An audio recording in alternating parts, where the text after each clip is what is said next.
we'll see whether or not the jackets help secure EDG. Solid looking draft moving into If you game like red, you could be a WE fan. You know, their jackets are very red.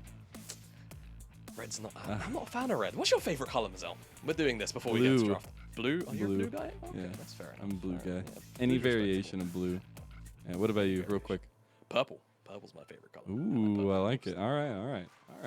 They're pretty solid color combos. You got blue and purple here. All right, so we got the Tristana, the Azir, and the Cassante banned by EDG on blue side for game 1. It's the Renekton, the Melio so far, so trying to take away that flexibility.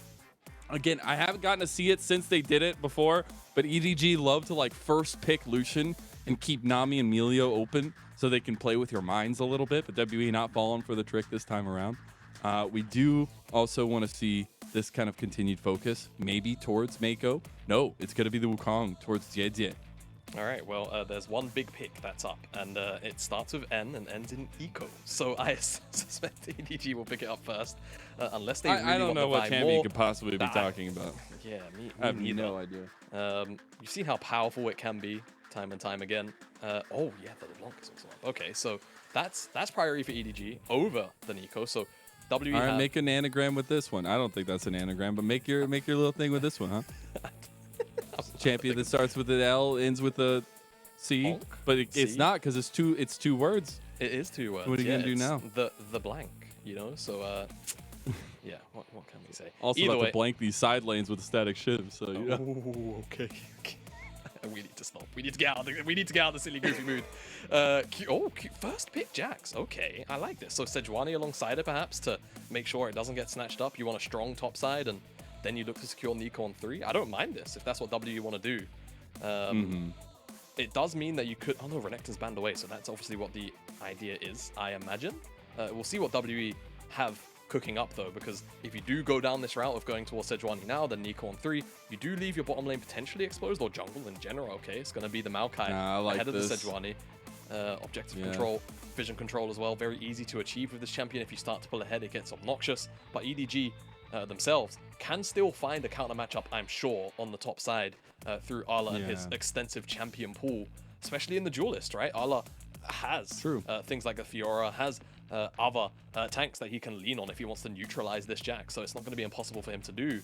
EDG go towards the Kha'Zix. Hey, let's go. Okay, so a lot of spacing, a lot of control so far from WE. Also a bit of a side lane answer there with that Jax. But right now it's EDG looking for kills and looking for snowball. And I actually appreciate that in game 1. They are looking to hands check so far, at least with the first 2 picks. And we'll see what they can get with this rounding out of the first phase for them, because I do expect them to continue to try to grab a lot of priority in the top side of the map. Yeah, okay. So Kennen to round out will be able to neutralize the Jax inside of lane fairly easily. There's the Jace, so no Nico in this game, despite it being up and available. But Jace Maokai, of course, a very, very powerful duo. We saw it at the very start of the year. I'm sure we're all very familiar, but objective control paired up them with Jace's ability to basically chunk out very squishy members for upwards of 600 damage with those accelerated shock blasts can be a very, very disgusting combo to deal with. So now, if WE start to pull ahead in the early game in particular, things can start to get out of control for EDG, so they need to try and secure as neutral and as strong a lane matchup as they can, I feel like, and try and keep that afloat as EDG. The only issue for me, Mazel, is when you go towards something like the Kha'Zix, he's not going to really be the strongest and the best at kind of supplementing some of these early lanes. In fact, it's often the opposite way around. He wants strong lanes to supplement him until he gets to that level 6 mark, and then he can actually start to kind of fight for himself. For now, though, away from that, we're at the ban phase number 2, and Alistar for WE has been removed away as Mako was showing a lot of priority on that, and Varus on the other end alongside the Braum, so there isn't as much disengage available for EDG as well. And right now, looking over at Shanks, it's all about trying to keep Fofo as much as possible in that mid lane, not let him get that connection with Jie, and keep the pressure up, right? And that's where Hung might be on a little bit more reactive pathing earlier on, but some good preemptive pathing could also help you try to stop this snowball that EDG are fully opting into at this point. I do wonder if they are going to try to whittle down this champion pool bot lane a little bit more. They do take away the Aphelios, so they have been willing to try to dwindle down these carry picks towards Hope.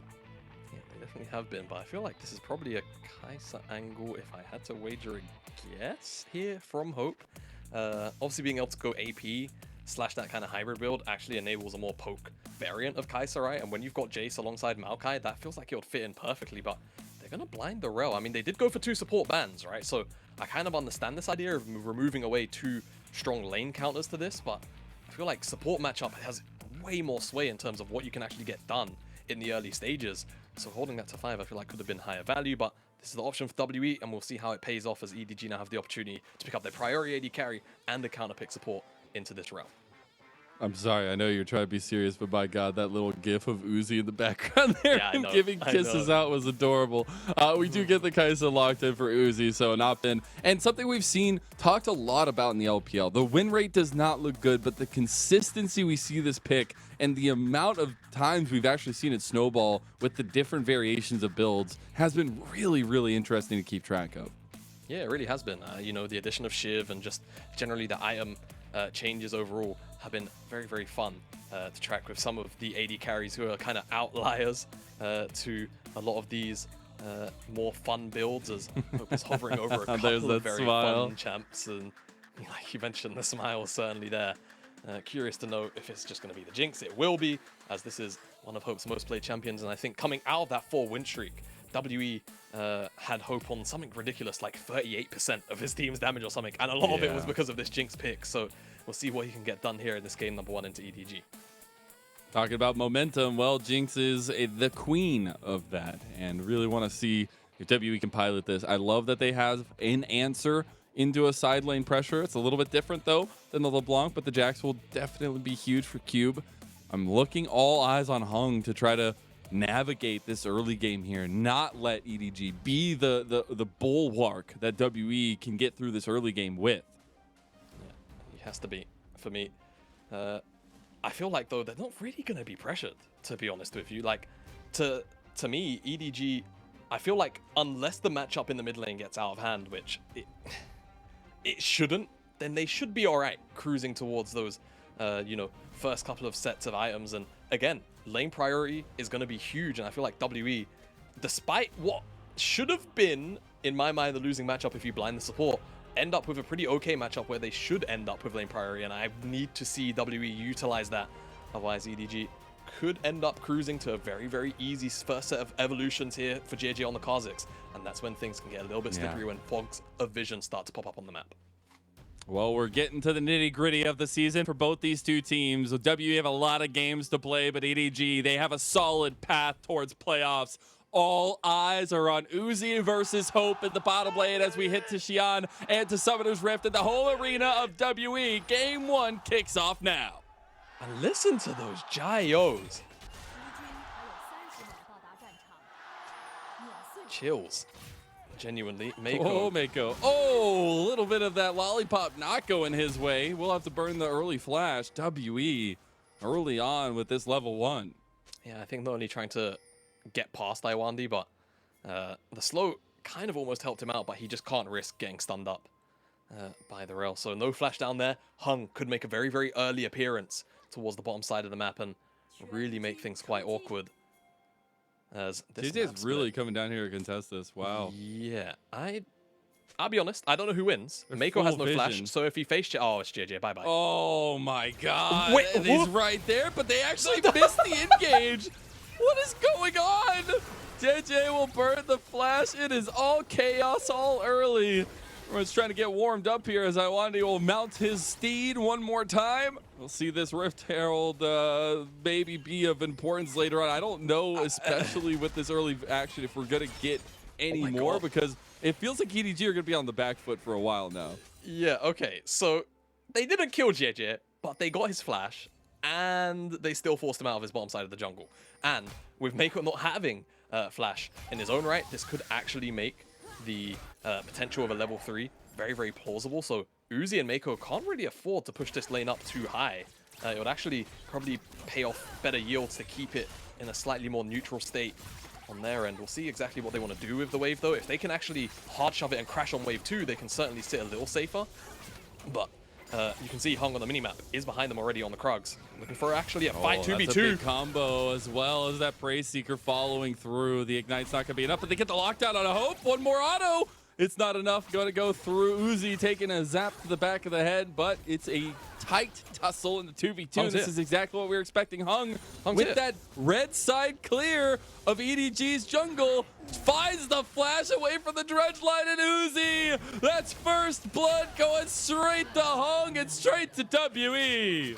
I just don't know what EDG are thinking. Like, my only thoughts here are that they're trying to win out the 2v2 so hard that this gank doesn't really look feasible for Hung, but the fact of the matter is Uzi, as he looks to try and run down Hope, takes a tower shot, a zap in the back of the head as he's leaving, and it's like 250 less HP to work with on the potential turnaround, and with Hung flashing over the dredge line, it just makes things a little bit too impossible. Mako's going to do his best to hold what of the wave he can, and to be fair, he's going to hold about 5 creeps, so it's not bad.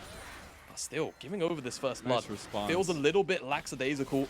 JJ will at the very least clear away some of these camps on the top side because he knows it's kind of a split map situation.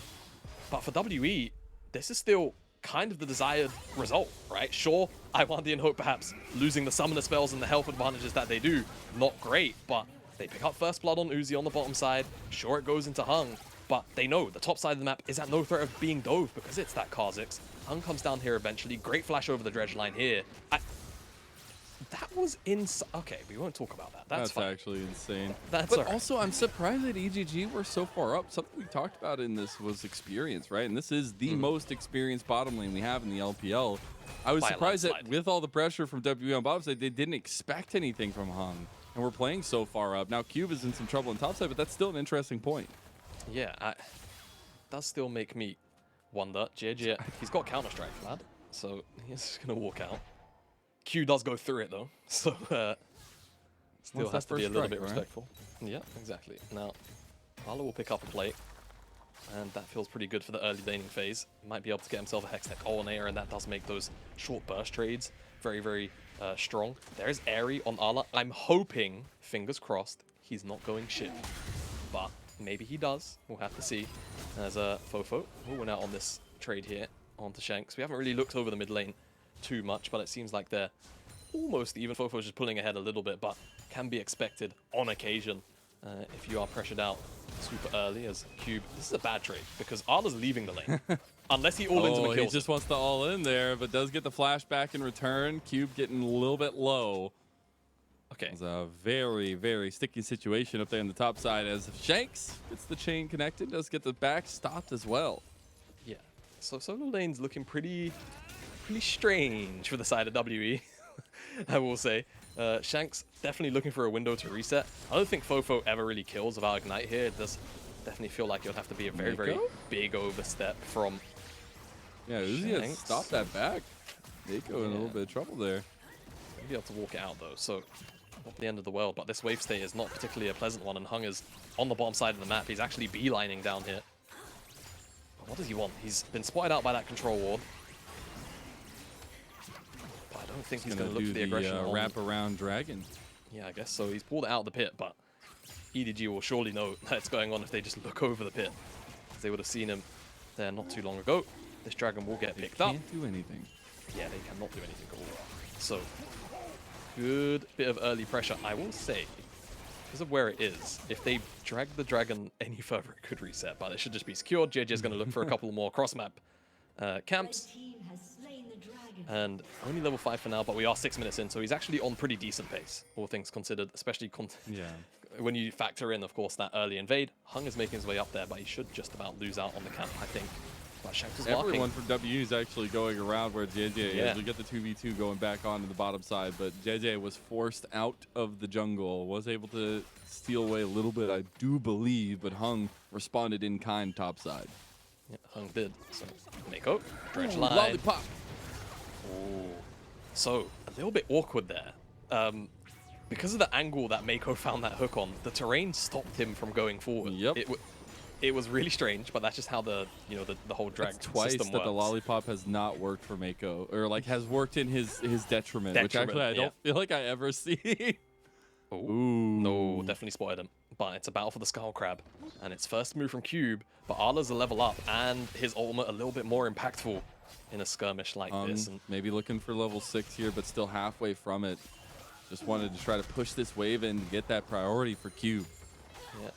We'll just give him a good base as well. I was going to say, Ala wants this one. Yeah, Slicey Maelstrom, that's the signal for the go button, and JJ flashes into the counter-strike there. That's a bit unfortunate as Ala can't follow it up. The damage does not stick. Huh. Very, very curious from both sides there. JJ We're warming flashes up into here, the counter-strike. Xi'an. He was, yeah, we are warming up early. He was looking to just try and execute Hung, but couldn't quite get in range, so definitely understand that one. Ala really feeling himself in that 2v1. Knew he had JJ in his back pocket and forces back Cube and Hung, and that's another plate picked up. And I've just looked at the scoreboard. Cube has 25 CS. Yeah, it's not great, man. It's already a like 1,300 gold lead just in that top side, and this is coming from a man, Ala, who was literally making things happen for LNG in playoffs in their big run in 2021 as well, and even in at the end of 2021, trying to make those miracle runs happen yet again. But this is a guy that came to EDG that I was so excited for because he brings that unique play style. And we see actually Fofo bringing his own unique play style with a solo little catch out there with a bit of help from Mako, gets the kill, and that's a response from EDG on the map. Yeah, really solid from EDG to find that pick. Just caught Iwandi in rotation. He wasn't able to get back over the wall, so we'll just find himself in the death chamber. That is what happens when you fail to get that ward into that bush over that wall. Unfortunately, it looks worse than it is. It can be a hard ward to get, but it's not as hard as that one where you stand in the river and get it in the tri-brush. That one's really, really solid. Cube, you just stepped up to your doom. I don't think Grandmaster's going to save you today. Nope. I need to have a conversation with him after that one. He's done. Goodbye, Cube. This is rough, that topside matchup. That is more than double the CS in the hands of Ala. And now, at the very least in response, Uzi will get picked out on here. Has Flash and Cleanse? Has Cleanse? Did his Flash just come up? I think it was just coming off cooldown, maybe. Either way, I think he also cleansed a little late. But it doesn't matter. It's the full aggression for WE. Everybody's still just getting the mechanics under them here in Game 1. But it is WE who know where to punish, who needed something to punish, and looked bot lane.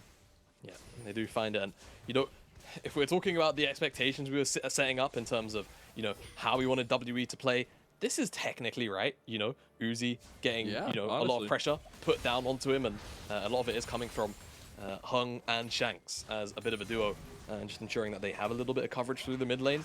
However, EDG are monstrously winning out the top side of the map, and if they start to reclaim areas of the map on the bottom side, just because, you know, we have such a strong Kha'Zix now at one item, and Mako is just consistently roaming around the map, pairing up with JJ, like we kind of mentioned they used to so much in spring, things could start to kind of snowball a little bit out of hand if this vision starts to be fully taken control of by EDG. And that's the thing, this comp, that's what they wanted. They wanted to snowball you out. They're pushing on first item spikes. They're trying to continue to use this lead for Fofo with the static Shiv and the strength that the LeBlanc has represented to find at least a little bit of home on this bottom side as well. Give Uzi some pressure relief and actually get some plates down here as well. Yeah, a couple of plates. I think the minions will just about finish off that one. Extra bit of gold. So Uzi probably doesn't even feel that bad. Like, he's died twice, but Hope hasn't picked up either of those kills, and it's only one plate on the opposite end, so they are realistically just looking at his top side like, oh, all right. Yeah, so he doesn't really care. And for me, I feel like EDG should just feel really comfortable. We said that they wanted to get to, you know, level 6 mark pretty undisturbed. They've gotten there, and not only that, they're well past it at a point where now, as the second dragon spawns up, if Ala gets teleport up in time, though I feel like W won't give him the window, this could have also been a pretty detrimental skirmish for WE. So fortunately, they will pick up the second dragon of the game, and it will be stacked up for them. So this could be a point of pressure that EDG do have to deal with. But in terms of the gold, it does feel really, really strong for WE. And oh god, it's a Chemtech soul. So don't worry about it. I know. I will just say it's actually really nice to see WE uptick in objective control, because they are not a team that necessarily has the best objective control on the map. EDG are actually the ones that are like over 50% on all of the objectives, plus first turret, plus first blood. So it's actually really nice to see WE trying to play preemptively in that avenue, but they have not found an answer to this top side. And JJ, he came knocking once before. He tries to come knocking again. Maybe third time's the charm now that Flash from Cube is down. But this turret is all worse for wear here in EDG. We're trying to get first brick. Yeah, they are looking for first brick. Quite strange way for JJ to have approached that, but at the end of the day, he is gaining Ala. gold over him. Oh. Yep. Oh boy. It's not getting better. I don't even know what to say. Look at Cube's face. Like, that's me right now. He's just sitting there like, This is like the equivalent of playing a tank into Darius and just getting no help and just being camped at the same time. Except he's playing Jax, a carry, who wants golden resources. And he's against the Kennen. So, yeah, this is tough. Ala's sitting the observers are just holding the gold. Holding the gold, yeah. How far can he get ahead of him? Ala has 2,000 gold in his back pocket. And he has those items in his inventory. So he's going to go back to base with, like, belt and very, very close to a needlessly large rod on top of that. I think he's probably going to end up with, like, another blasting one or something like that. But either way, he is huge right now. It's the belt. It's the belt. I'm just glad we're not seeing Static Shiv. I'm not going to lie. True. I just don't like it on Kennen. It's a bit of a bait, man. You know, Xi'an was kind of hating on it earlier. And I do agree. I think the item has got a little bit more hype than it deserves, but there are definitely some very, very core, strong users of that item. And one of them is LeBlanc. And one of them is definitely LeBlanc. Fofo is right there. Yeah, exactly. Yeah, we've seen just how much pressure EDG have put down. I also love, I was talking about WE doing stuff to get a lot of that kind of neutral objective control, map control, things like that. EDG still get first turret in this game, and they are at that 69%, I believe, just about in first turret. So they know where to go to get gold, and it's those early turrets with all those juicy plates. They had gotten a bunch of them across the map specifically for Ala, and now unlocked is EDG's composition. Yep, absolutely. All they need now is JJ to hit level 11, and second evolution will make him even more slippery. Cube, a little bit of poke damage. Autoing Cube cleared the wave for Fofo. Feels good, man. That's a lot of skill expression inside of this build. Are you mad? And no, not angry? really. It is a silly bit. Hey, hold on a minute. When I came back and we were casting together in our first cast and we saw LeBlanc Shiv, you were the one that were exceptionally angry. I'm accepting the world that we live in. I have accepted our overlords into the static Shiv until we go to another patch. Like, this item is ridiculous, the amount of pressure that it gives you. It's just insane. And that's what the draft, I was like, maybe they have an answer to it, but so far they don't. Fofo is just going to be insane every single time the depth charge comes through on the Shanks. EDG are hungry here. They want to try to chase down WE, but luckily they have a bit of a defensive turret to go back to, even though it's not going to be lasting for long. They will pick it up. So even though EDG don't find the kills they were looking for, they still get the objective, and I guess that's the most important thing in the League of Legends at the end of the day. Killing structures. JJ's even going to pick up the mid lane tier 1, so this feels not too bad at all. Dude, you could probably actually force this to a second charge almost, unless Hung comes alongside to clear this one out. If he really wants, but he will just let it go and fade. So 2 towers for this teleport. Cube, I guess, gets to shove in this wave, but it's not like he's going to hit the tower and pick up plates, which this is the first time the tower's going to take damage. I think that's why the observer's hovering over it as well, to be honest. Let's go, minions! Woo! Let's go! Cube's sitting there cheering like their biggest fan right now. You got like 1/5 of the damage done. Good job. Look at that. Now, one thing I'd like to highlight is, sorry to cut you, but Uzi's actually not going towards that like AP build that we've I like it. He's actually going more towards. They already have the one. Yeah, it makes so much sense. One, they already have. Yeah, well, for one, maybe they need to make Static Shiv like a mythic across a team where only one player on the team can pick it up. But obviously, I don't even think that would save you. Jokes aside, obviously they do have a lot of AP already baked into the team. Kai'Sa herself does, like 20%, maybe 15% magic when she's going physical. So, yeah, having Kennen as well just means that she doesn't want to overstack and give WE very easy itemization, so I can respect that. And AD Kai'Sa is still no slouch, still deals a whole buttload of damage. Yeah, it's actually crazy. No, JJ failed his hop over the wall. We're not going to go over that. We did see it, JJ. We've seen this game whenever everybody's warming up. We've seen a lot of stuff in this game that you could say was not great. All right, there's a lot of stuff that's happened in this game. It's like, okay, your hands are warming up. Good job. But we are 2-2. It's 17 minutes. You think that's not bad? This is a pretty, even game. We're going pretty evenly. We're going to be getting to late game here. No, it's like a 6,000 gold lead for EDG. Yeah, I do wonder, like, because a lot of this gold is sat in the top in the jungle, do WE, like, how much do WE feel this gold lead right now? Because but it's starting to get everywhere. It started there, but it's starting to go everywhere around the map. Yeah, that is also the obvious point, right? It's going to slowly start to bleed, and that could certainly start to arise an issue, as Allah, I guess, was just baiting Cube to potentially go in. He's not going to be collapsed on, and not only that, he has Allah behind him as well. So, just very happy to step up, because he knows that his jungler will very easily assassinate just about any target. That was an auto, a Q, and Iwandi is going to be forced back. Mako's also in the area, so W, again, just losing control of any part of the map they try and take. Didn't really talk much about it, but they did lose the third dragon, and that went over to EDG, so now there's not even a threat of Soul. And side lane, that control is going to be in EDG's favor if it wasn't already through Arla. LeBlanc is going to have priority over Shanks, so this is EDG's playground as far as WE are concerned, and I feel like WE are just going to have to try and hold on to their lunch money where they can until Hope comes online, until that second item as well for Shanks is there. Because right now it's EDG of all of the agency that they can pretty much use wherever they want. 2 items for Jie. Haven't even gotten a first, so I guess he had boots completed for Hung, but still sitting on components. I do like that Shanks has 2 items now. I'm trying to build up to that Miramana, but also went the Duskblade this time. Cube just needs to be careful in the side lane. He has his Divine Sunder, but this is where EDG have smelt the wound of WE. Like sharks.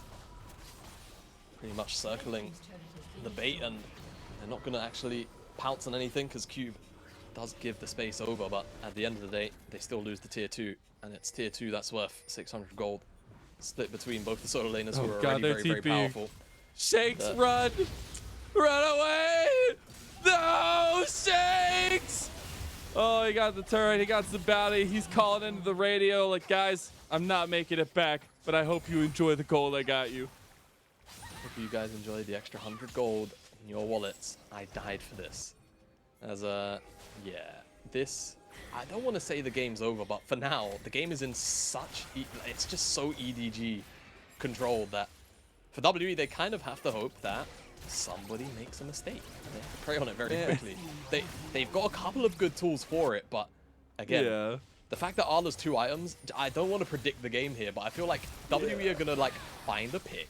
They're going to be all stacked up, and then Arla's just going to find like a 4-man on and murder them all. And then the game's going to feel extra over. I see, especially with this Night Harvester picked up from Fofo, it's going to be even scarier. But man, when we're coming into this, we're talking about fireworks, right? We're looking at 2v2s. What do the hands checks look like in the matchups, things like that. This is the quietest fireworks show I've ever seen. It's like you're trying like a mime fireworks show where everything's just quiet and you're just watching the explosions. Because yes, they're winning. Yes, it's nice.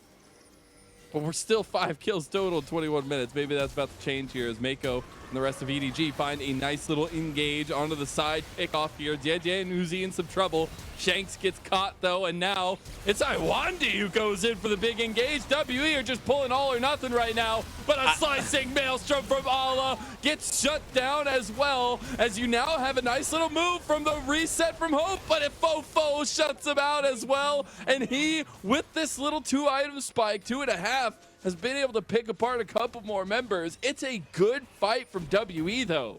It's a decent fight for WE. 3-3 in these circumstances feels really... Oh, he tried to kill him with the shiv. Bounce. He tried to kill him with the shiv. That was really smart. I was actually so close to being correct. Like, if Arla's alive for an extra second, man, I think he just kills everyone. We'll get a look at it though, because it starts off with, you know, just an attempted pick on both sides, actually, to be honest with you. Not only onto Shanks, onto JJ, also like it was going to be onto Arla for a second. Arla though, after they kill Shanks, it's like they all funnel into this choke, and the only reason why they don't die sooner, I feel like, is because the flash out from Arla, yeah, I think he gets, what is it, rooted by Maokai instantly, so he can't move and stay on top of Hope. So very, very close to killing him, but what it means is Hope stays alive for much longer than he deserves to, gets out all of these extra rockets, and actually able to claw a little bit more back for WE than perhaps, given the circumstances, they should have. EDG, however, once we return back to the map, pick up the dragon, so they're now 2-2, and will likely just look to reclaim more territory back on the top side of the map around the Baron. And I'm honestly proud of Cube. Cube actually had a big influence in that fight where he has been down and out for a lot of the majority of the game. So the Jax actually able to do something with the Divine Sunder. Going to be looking at the second item, but you look across the other side. We are getting very close to 3 item spikes, and EDG do not want to let up. They have a snowball comp, and that snowball's already formed. I have to call them Nunu. JJ. He's going to be forced to use his ultimate. Oh, the end of the world. A little poke on the back end there. The Nature's Grasp does end up connecting on the Mako, but the Dredge line got him out. Yeah, not too bad. I mean, they still get away with what they wanted, right? In this exchange. EDG, so... I'll let dodge again, who's just taking a pie to the face there. Not bad, not bad. I mean, man. Why isn't there a pie skin for Jace? Oh my gosh. A pie skin for Jace? I don't know. Throw pies? No, that's not. See, I was going to say the whole, like, bakery Pantheon thing, but they already did that. Yeah, they already did Very, very funny. That might be my favorite Pantheon skin, to be honest. It is very good. It's a very good one. Although, he throws butter knives as a spear. Miss him 1, 2, 3 Pantheon in the meta. It's funny. I know this has no bearing on the LPL. In an ACL, we have a guy that plays Pantheon, and so I get to cast him sometimes. It's kind of fun. Dude, but anyways, back into this one specifically. No I won't add we got anything. the look at EDG though, man. They're moving forward. All right, and I think that now that this pick comp has found a lot of confidence on the map, I want to see them continue that, because I do still feel like entrance into objectives is going to be something that can be difficult. I'm not saying it's going to be difficult, but can be difficult given the WE composition as well. Yeah, it certainly can be. I feel like the big thing for me is that WE's composition really wanted to be ahead through mid jungle, right? So you can take control of vision here, as Cube actually might this win. Is the ultimate comeback. Oh, nope, not anymore. Oh, never mind. Oh, my That's God. not happening, and he is completely surrounded. Ooh, gets out. He has the whole breaker as well that had gotten completed. He makes it out alive. They don't want to chase him because he's just slippery. And W on the other side don't get punished either. Yeah, you know, here was me thinking, Cube might win now that he has Hullbreaker. I didn't see that Ala had finished his Void Staff, so he absolutely still does not win. He is looking to try and win out on the side lane. Hope will be able to just step away from Fofo's attempted poke. And yeah, I feel like, again, more control around the top side afforded to EDG. If they want to start Baron sooner rather than later, WE will have to check into it, right? There is no getting around that. It just depends on how quickly they actually get the setup as secure as they want it to be. As for now, the pace of the game has definitely slowed down, and I feel like that is by design of EDG. But of course, the longer that you let WE scale up, the more powerful these champions innately become. And it does, of course, mean that mistakes become more punishing too, right? If you slip up now, you know, at 25 minutes, you might be able to recover. You slip up at 35 or even a little bit earlier than that, all of a sudden, you know, you're down so long that people in WE from a fight that you lost can respawn and get the Baron. So I would like to see EDG put the foot on the gas a little bit, but for now, they are still very much in firm control of this game. Yeah, they absolutely are. And again, getting really close to those 3 item spikes. We got to see, though, a collapse on bottom side on the Cube. They're going to try to knock once again at the door, but now he has that hole breaker. Might be sitting inside the door with the shotgun. As we'll see if he can actually get this going. He will take that attack onto Ala, though, and immediately realizes the mistake that he might have made. As he gets the TP in this time around and takes the 2v1. He gets the solo onto Ala. And from the bottom, now we're here, WE. Ala did not have his ultimate up during that exchange. I think it was just coming off cooldown, so he wasn't able to use it. Oh, long journey home. Fofo gets caught here. The double CC, and Hope will be able to respond here. Fofo ends up making it out even with all the damage down. Shanks can't find that extra engage, but this is Baron for WE, and they're picking up steam. Yes, they are. Jeje is here, and he will be spotted out on this ward, but will he be able to get inside the pit? He's got flash. He's got ult coming up in a few seconds. Cube's just going Cube is on the other side. Right now, he's trying to make up for those early sins. It's Baron for WE, and they even find the fight after. Mako's down. EDG have no response, and WE, they are clawing back this giant lead. There's actually a TP from Ala down here trying to commit onto this one. Baby's all by himself. He's all by himself. Is he going to go it? No! Opens up. They are just throwing themselves. But Uzi, he steps up to the plate and then immediately dies. I love the call. It felt like Uzi was maybe going to make that one a bit of a miracle turnaround, but Cube comes in and mops that one up. But WE, this is what I was talking about for EDG. You can't afford to like let these champions get items because you can see silly things like this start to come through, man. And now third dragon for WE looks like a real possibility. JJ is down here, I guess. Maybe he can steal it, but how worth is it really to go in for this? Right? It's one Chemtech dragon that you can probably afford to let go. Maybe if the poke starts to come through feasibly, gets but engaged on. engage. Oof. It's very, very close. Flashes have been burned though. Dragon's still there. JJ maybe trying to slink around the side, but they immediately pull off after that initial damage goes through. WE able to get their third dragon in the game and Soul Point. Goodness me, I'm just a bit taken aback by the entire sequence of plays that happened all the way from down here too. So let's get a look at how this ended up unfolding. So ultimate from Arla still on cooldown, right? So this is why there's not as much burst damage readily available. And this is why I kind of like whispered the last time that we saw this exchange happen that Q could maybe 1v1 Arla, but you know, we saw how that first time went. This time around, of course, with the help of having a teleport also come down to just add a little bit of moral victory to the map. Cube does win out without Arla having R, so WE now have that win condition to work with as well. Side lane slowly becoming something they can play through. 3 items across the table though here for EDG. They've really got to put the pedal to the metal. Find those big catch outs. Get something against WE. And you can see they're hungry. They're forcing it. That last little exchange, they just forced themselves at WE and it did not come up their way. We don't have any objectives on the map for a long while. You still have the Baron buff for WE. So you see EDG are just fiending right now. They are. They need to accelerate the game somehow. Definitely be through this mid lane because the tower was chunked out a while ago. They can get this inhibitor, then they can start to work on the side lanes and actually try and curb the pressure of Cube a little bit more. As Baron's also dropping off from WE in 20 seconds. Not that they really had much of siege, but they definitely clawed some gold back, which feels good at the very least. Cube, however, claws back some gold injection in trade right now with this bottom side tier 2. And that should be his wit's end finished up as well, which he's angling towards. So just, again, push him a little bit further ahead in terms of his capabilities in a 2v1, specifically at dealing with Arla. So WE, you know, you rewind the clock 10 minutes ago, this game feels over.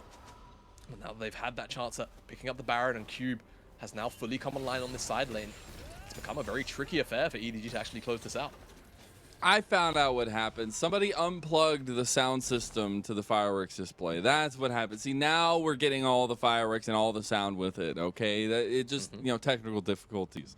No, it really is WE coming back into this one and giving EDG a run for their money, right? They were like 7,000, 8,000 gold in the advantage earlier, and slowly but surely WE have carved that back to almost 3,000 here.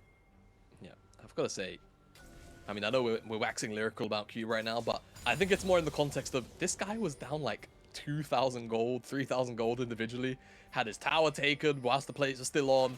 He had like, he was down like 60 CS or something ridiculous, and now he's just in this position of power where he genuinely holds a lot of sway in terms of pressure here for EDG, and you can see a lot of vision and, you know, people resources being thrown down there just briefly on a hover, because they know, you know, they don't want to give Cube any real breathing room anymore, just because of how much of a threat this guy actually poses to the side lane in the immediate future.